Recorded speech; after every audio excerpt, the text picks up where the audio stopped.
बरोबर तू सती जाऊ शकतेस, पण पाण्यामध्ये आता जाणं म्हणजे आत्महत्या आहे. तिला अडवलं, तसंच बसवलं आणि लोक शोधायला सुरुवात झाली. महिना झाला पण राजाचा पत्ता नाही, प्रेत नाही, राजाचं काहीच सापडलं नाही. मुकुट नाही, पायातल्या घडावा नाही, त्याचे कपडे नाही, काहीच सापडलं नाही राजाचं. आणि मग हे सगळे लोक परेशान. किती दिवस थांबतील? कितीतरी लोक निघून गेले. जे त्यांनी आपलं बघितलं गेले निघून, पण काही जे ठराविक लोक होते ते मात्र तिथंच बसले. हे लोक बसले, पण त्या राजाचं काय झालं? तो राजा त्या पाण्यामध्ये बुडाला आणि थेट पोचला भगवान विष्णूच्या दरबारामध्ये, जगन्नाथाच्या दरबारामध्ये पोचला. जय विजय दरबारामध्ये गेला. जय विजयने अडवलं.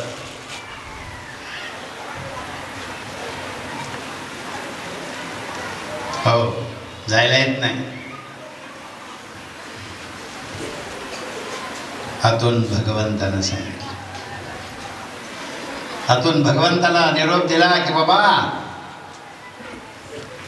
दरवाजामध्ये कोणीतरी आलंय. भगवंत म्हणाले की माझा भक्त अजमल आलाय, त्याला येऊ द्या. माता लक्ष्मी पाय चोखत होती. शेषावर ही मूर्ती असा हात ठेवून पोहळलेली होती. राजा अजमल गेला आणि भगवंताला नमस्कार केला. भगवंताच्या डोक्याला शेतपट्टी बांधलेली होती.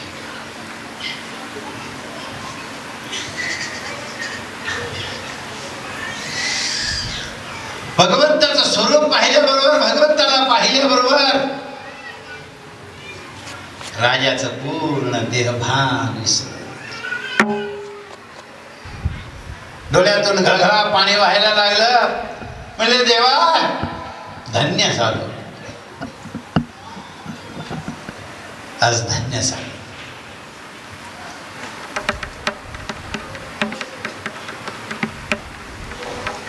आणि मग देवाकडे त्यानं निरखून पाहिलं तर देवाच्या डोक्याला पांढरी पट्टी बांधलेली त्याला दिसली. आणि मग त्यानं देवाला विचारलं, देवा आपल्या स्वरूपाचं वर्णन करता येईल?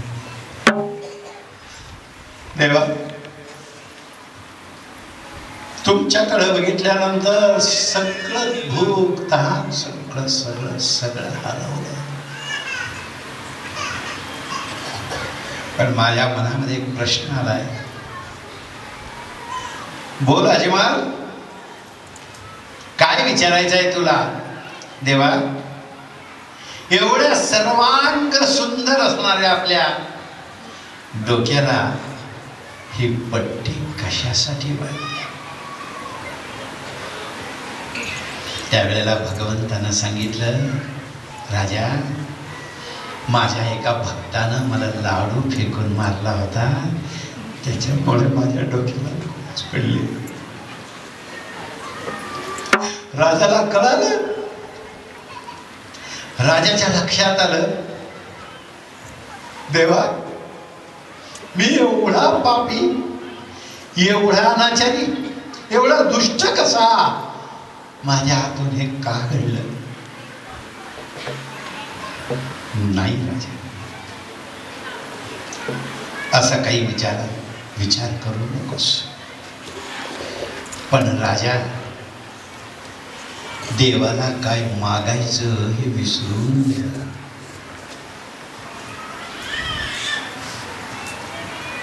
समर्था पुढे काय मागो कळेना. समर्थाच्या पुढे काय मागावं, काय मागायचं ते कळतच नाही. आणि खरं हे आहे, भगवंत तिथे असतो, सत्पुरुष तिथे असतो, संत तिथे असतो. ज्याच्याजवळ गेल्यानंतर काय मागायचं ते कळतच नाही. जो आपल्याला विसरून जातो, त्याच्या बोलण्यामध्ये रंगून जातो, गुंगून जातो, स्वतःला विसरतो, तो देव, तो संत, तो गुरु, ते साक्षात परब्रह्म.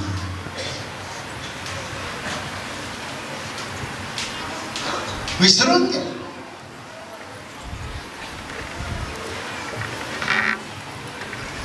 देवा आता अजमल, आता तू जा, मी तुझ्याकडे येईन हो. देव स्वतःहून म्हणाले, अजमल तू जा, मी तुझ्याकडे येईन हो. देवा तुम्ही माझ्याकडे येणार? केवढा आनंद, केवढा उल्हास. हो, ज्याच्या घरी देव आले त्याचं केवढं मोठं भाग्य. ज्या दशरथाच्या घरामध्ये साक्षात देव आले जन्माला, प्रभू रामचंद्र, त्याचं केवढं भाग्य. साक्षात वसुदेव आणि देवकीच्या घरामध्ये साक्षात गोपाल कृष्ण आले, त्याचं केवढं मोठं भाग्य. रेणुका आणि जमदग्नी ऋषीच्या अवतारामध्ये घरामध्ये साक्षात परशुराम आले, त्याचं केवढं मोठं भाग्य. तसं देव आपल्या घरी, आणि देव आपल्या घरी यावा असं आपल्याला कधीतरी वाटलं का हो? एक प्रामाणिकपणानं सांगा. ज्याला प्रामाणिकपणानं वाटतं की देवानं आपल्या घरी यावं, त्यानं जरा हात वर करावं.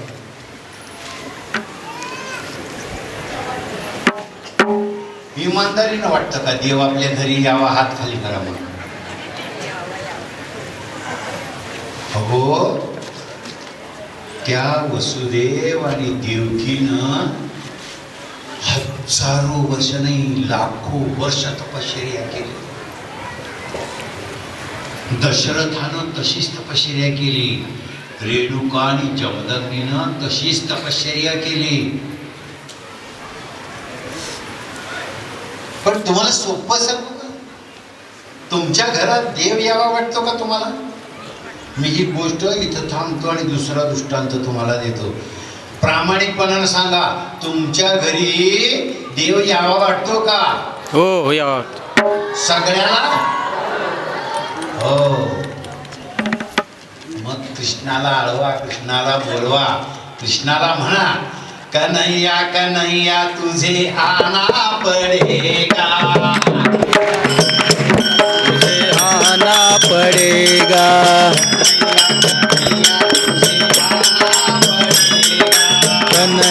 कन्हैया तुझे आना पडेगा,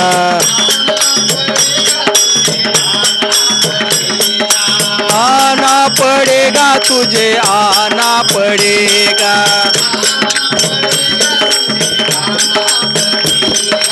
आना पडेगा, तुझे आनेगा. कन्हैया कन्हैया तुझे आना पडेगा, कन्हैया कन्हैया तुझे आना पडेगा,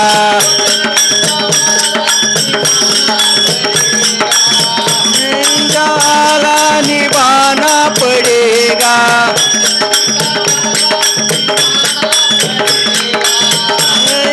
वाला निभाना पडेगा,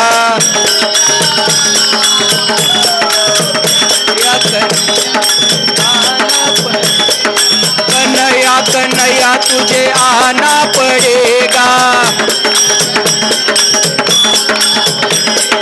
कन्हैया कन्हैया तुझे आना पड़ेगा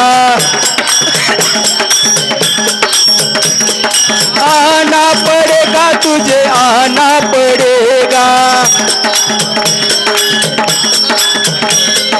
आना पड़ेगा तुझे आना पड़ेगा ओ कन्हैया कन्हैया कन्हैया कन्हैया तुझे आना पड़ेगा कन्हैया कन्हैया तुझे आना पड़ेगा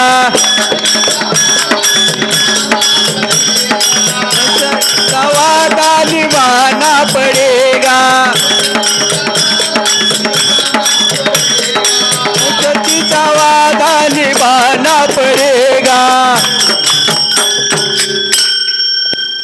आणि जर खऱ्या अर्थानं खरं मनापासून तुम्ही जर म्हणलं ना तर तुमच्या प्रत्येकाच्या घरी देव येऊ शकतो.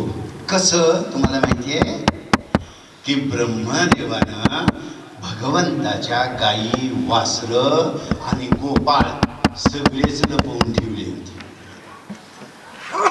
आणि ते लोक किती भाग्यवान की ज्यांच्या घरामध्ये देव गाय होऊन गेला, ज्यांच्या घरामध्ये देव वासरू होऊन गेला, ज्यांच्या घरामध्ये देव खुद्द गोप होऊन गेला, तेवढे रूप तेवढ्या प्रत्येकाच्या घरात. आता इथं तर लोक खूप कमी आहेत, पण तेवढे रूप देवानं धरले आणि त्या रूपामध्ये देव त्या प्रत्येकाच्या घरामध्ये गेला. कोणाच्या घरचा गोप गेला, गाय गेली, वासरू गेला, तर 3 रूपामध्ये त्याच्या घरामध्ये देव नांदायला लागला. तेव्हा देवाची करणी फार वेगळी आहे. आपण म्हणतो का नाही, देवाजीची करणी नारळात पाणी आणि आम्ही फुकटच हानी. तर देव तेवढे रूप घेऊन येऊ शकतो. तुम्ही मनापासून म्हणलात ना तर नक्की देव तुमच्या घरात येईल. मग कसा येईल? खरं म्हणजे काय आहे, तुम्हाला एक गोष्ट नीट लक्षात घ्या सांगतो की देव कधीच आतापर्यंत एवढे अवतार झाले, दशावतार झाले की नाही. मत्स्यम कूर्म वराहंच वामनांच जनार्दनम 10 अवतार झाले. पण या 10 अवतारामध्ये कोणत्याही संन्यासाच्या साधूच्या मठात देव अवतरले नाही. आले का? त्याच्यामुळे माझ्याकडे येणार नाही. आला तर तुमच्या प्रत्येकाच्या घरात येईल.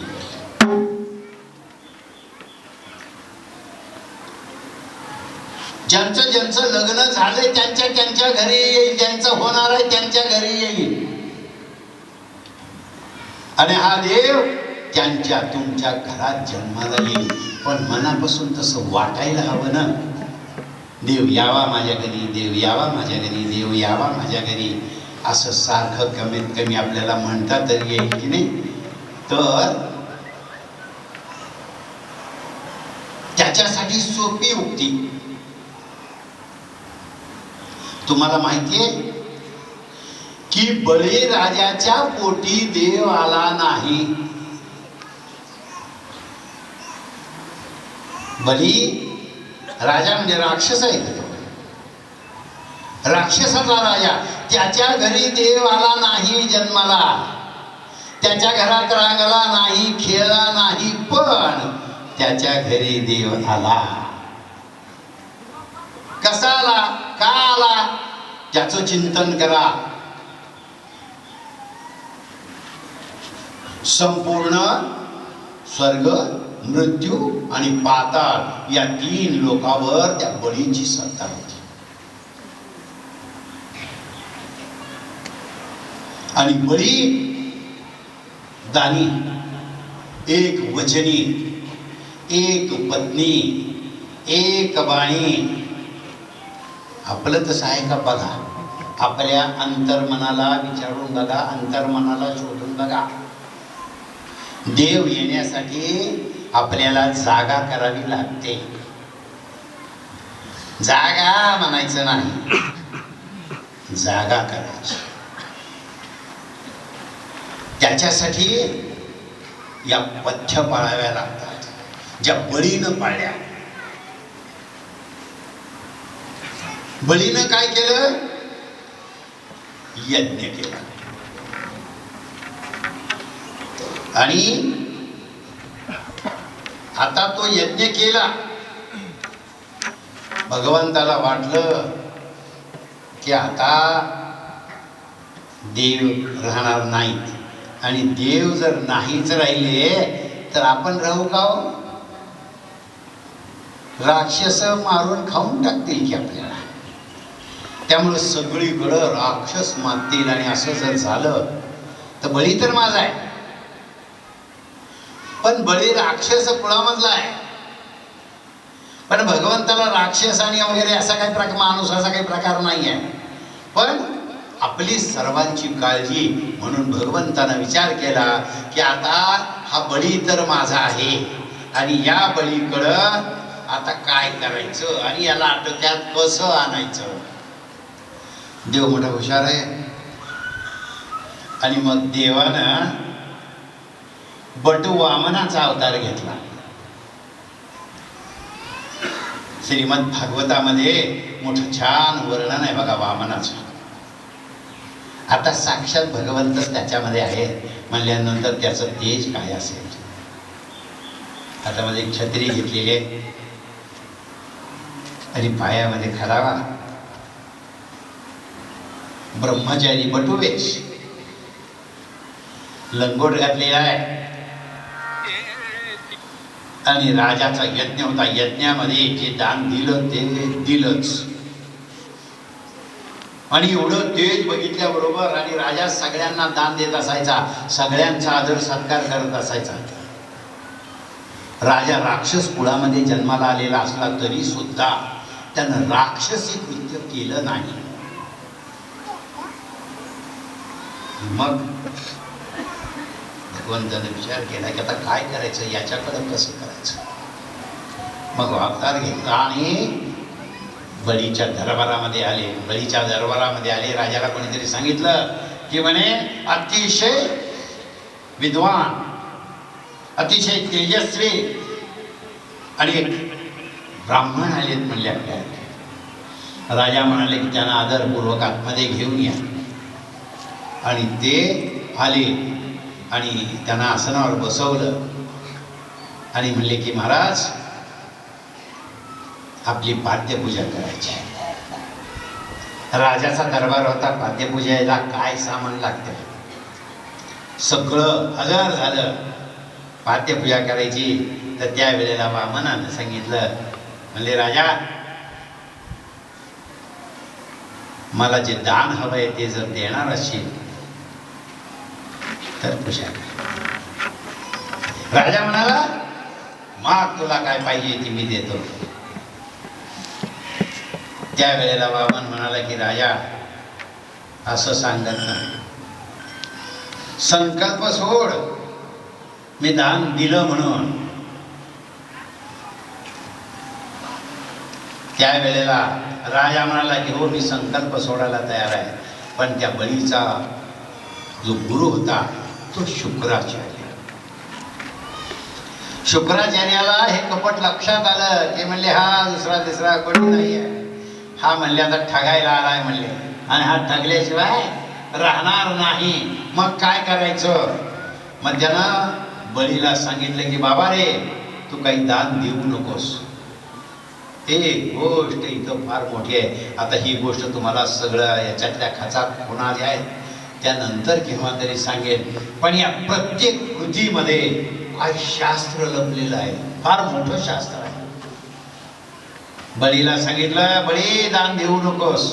एक गोष्ट लक्षात ठेवा, दानाच्या बाबतीमध्ये गुरुनं जरी सांगितलं देऊ नकोस म्हणून तरी सुद्धा दान दिलं पाहिजे. असं शास्त्र आहे.